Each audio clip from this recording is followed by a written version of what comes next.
जिवंतपणी खंजीर खोपसला तर निधनानंतरही पाठीतवार। नाशकातल्या निर्धार मेळाव्यात एआय तंत्रज्ञानाचा वापर करत बाळासाहेबांच्या आवाजातून महायुतीवर हल्लाबोल। फडणवीसांना नाना फडणवीसांची उपमा। निर्धार मेळाव्यातनं उद्धव ठाकरेंचा भाजपवर हल्लाबोल। मी मुस्लिमांना जवळ केल्यामुळे भाजपचं सौगाते मोदी अभियान। ठाकरेंची टीका।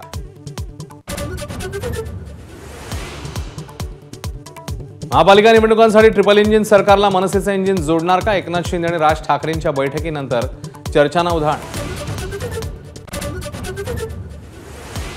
नाशिकच्या काठेगल्ली परिसरातील अनधिकृत सातपीर दर्गा हटवला। कारवाई दरम्यान दगडफेकीत 31 पोलीस जखमी। आरोपींची धरपकड सुरू।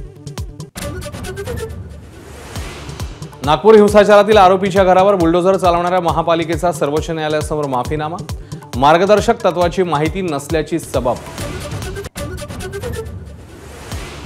शरद पवार आणि अजित पवार येत्या 21 तारखेला पुन्हा एकदा एकाच मंचावर। साखर संकुलातल्या कार्यक्रमासाठी काका पुतणे उपस्थिती लावणार।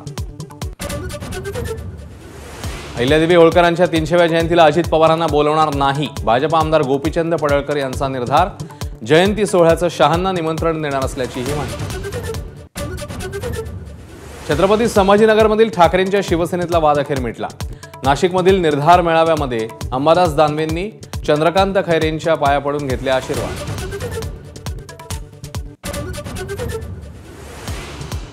डॉक्टर घैसास यांनीच आयव्हीएफ ट्रीटमेंट करायला सांगितल्याचा भिसे कुटुंबाचा दावा। तर उत्पन्नावरून ट्रोल करणाऱ्यांना रेशन कार्ड दाखवून उत्तर।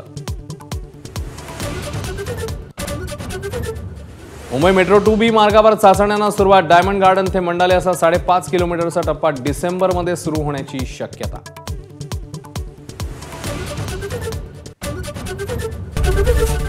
एबीपी माझा, उघडा डोळे बघा नीट।